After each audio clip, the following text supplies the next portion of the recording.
నిన్న కరీంనగర్ వచ్చిన కేటీఆర్ గారు సోషల్ మీడియా వారియర్స్ మీటింగ్లో కాంగ్రెస్కు బీజేపీకి లోకాపార్య ఒప్పందం ఉన్నది అనడం చాలా సిగ్గుచేటు.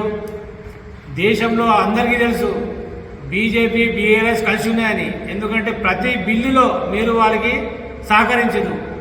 త్రిపుల్ తలాక్ కానీ జిఎస్టీ కానీ ప్రతి బిల్లులో సహకరించి రాష్ట్రపతి ఎన్నికలలో కూడా వారిగా దొంగసారి ఓటేసి విషయం అందరికీ తెలిసిందే. కానీ మీరు మా మీద దొంగలు వచ్చేసినట్టు మీరు మమ్ములనే ఉండేది. మీరు కలిసి ఉన్నారని దేశం మొత్తం తెలుసు. అన్నింటిలో సహకరించుకున్నారు. ఢిల్లీ ఉప ముఖ్యమంత్రి గారు లిక్కర్ స్కామ్లో జైలు పోయారు. కవిత మీ చెల్లి ఎందుకు పోలేదు? సిబిఐ అడిగింది. మొత్తం మీకు తెలుసు. మీ అది ఒప్పందం ఉన్నదనే మీ చెల్లె కవిత గారు జైలుకు వెళ్ళలేదు. మరియు బీజేపీ కానీ బీఆర్ఎస్ కానీ రెండు దొంగ పార్టీలని దేశం మొత్తం తెలుసు. మీరు అంటున్నారు, మీరు అనుకుంటున్నారు బండి సంజయ్ ఏం ఫండ్ తేయలేదని. మరి ఎంపీగా ఉన్నప్పుడు వినోద్ కుమార్ గారు ఏం ఫండ్ తెచ్చారు? పొన్నం ప్రభాకర్ గారు ఉన్న 5 సంవత్సరాలలో తెచ్చిన ఫండు ఇద్దరు ఎంపీలు కలిసి బండి సంజయ్ కానీ వినోద్ కుమార్ కానీ ఒక్క 10% కూడా ఫండ్ తీసుకురాలేదు. మేమే పొద్దు ఇన్ఫర్మేషన్ యాక్ట్ వేస్తే దాంట్లో 10% ఫండ్ కూడా ఎంపీ వినోద్ కుమార్ గారు కూడా తెలియదు. ఇంకో విషయము, మీరు మా ప్రభుత్వం మళ్ళీ కేసీఆర్ గారు ముఖ్యమంత్రి అవుతున్నారు అది అంటున్నారు.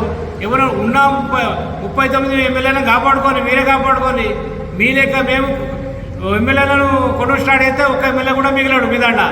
ఉన్నోళ్ళని కాపాడుకోండి. మీరు ఉన్న 10 సంవత్సరాలలో అన్యాయంగా పాలన చేసారు, అక్రమ పాలన చేసారు. అందుకే మీ కార్పొరేట్లు అందరూ ఇప్పుడు జైలు పోతున్నారు. కబ్జా చేసిన వాళ్ళు ఏం పాలన చేసిండ్రు? మీరు ఏం చేసిండ్రు? మీరు అంటున్నారు 420 అన్నారు. గడిచిన ప్రభుత్వం వచ్చి నెలన్నర కూడా 45 రోజులు కూడా కాలేదు. ఇప్పుడు అన్ని 2 స్కీమ్లు అయితే అవుతున్నాయి, నడుస్తున్నాయి. ఇంకా 4 ఇంట్లో 100 రోజులు టైం ఇచ్చిండ్రు. 100 రోజులు అవుతాయి. కాకముందే మీరు 420 అనడం చాలా సిగ్గుచేటు. మీరు 420 ముస్లింలకు 15% రిజర్వేషన్ ఇస్తాం మీ నాయన 420. వఖబోర్డుకు జ్యుడిషియల్ ఇస్తానా మీ నాయన 420. దళితులకు దళిత బంధు కానీ భూములు కానీ ప్రతి ఒక్కరికి మీరు 420 పాలన చేసిండ్రు. మీరు చేసి మమ్మల్ని చాలా సిగ్గుచేటు. ఇలాంటి మాటలు మాట్లాడడం తప్పు. ఇలా మాట్లాడకండి. గడిచిన 10 సంవత్సరాలలో మీరు చేసిన అభివృద్ధి ఏం లేదు అందరూ తెలుసు. ఉన్న 80% బడ్జెట్ తీసుకుపోయి కాళేశ్వరంలో పెట్టారు, మేడిగడ్డలో పెట్టారు. ఏమైంది? కుంగిపోయింది. ఆ విషయంలో కూడా మీరు జైలుకి వచ్చే పరిస్థితి కూడా ఉంటుంది. కాబట్టి ఇంకోసారి ఇలా కాంగ్రెస్ వారిపై 40 రోజులు కూడా గడిచిన కాలేదు. ఇంకా స్కీమ్ లేవని 420 అని చాలా సిగ్గుపడు. మీరు బీజేపీ ఉన్నది లేనిది ఉన్నట్టు చేస్తూ ఎలా చేస్తున్నారో మీ బీఆర్ఎస్ వారు కూడా అలానే చేస్తూ ప్రజలకు మభ్య పెడుతున్నారు. ఆ మభ్య పెట్టిన మానాన్ని గడిచిన 10 సంవత్సరాలలో మీరు ఏం చేసిందో మేము ఒక సంవత్సరాన్ని అంతకన్నా ఎక్కువ చేసి చూపెడతాం. మా కాంగ్రెస్ ప్రభుత్వం చేస్తుంది, రేవంత్ రెడ్డి గారు చేస్తారు.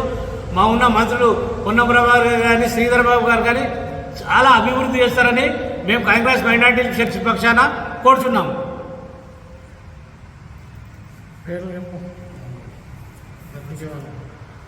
నాతోని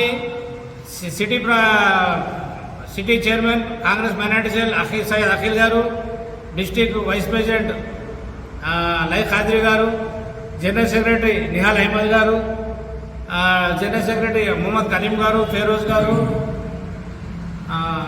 తదితరులు మన నదీము మరియు అందరు నాతోని ప్రెస్ మీట్లో పాల్గొన్నారు.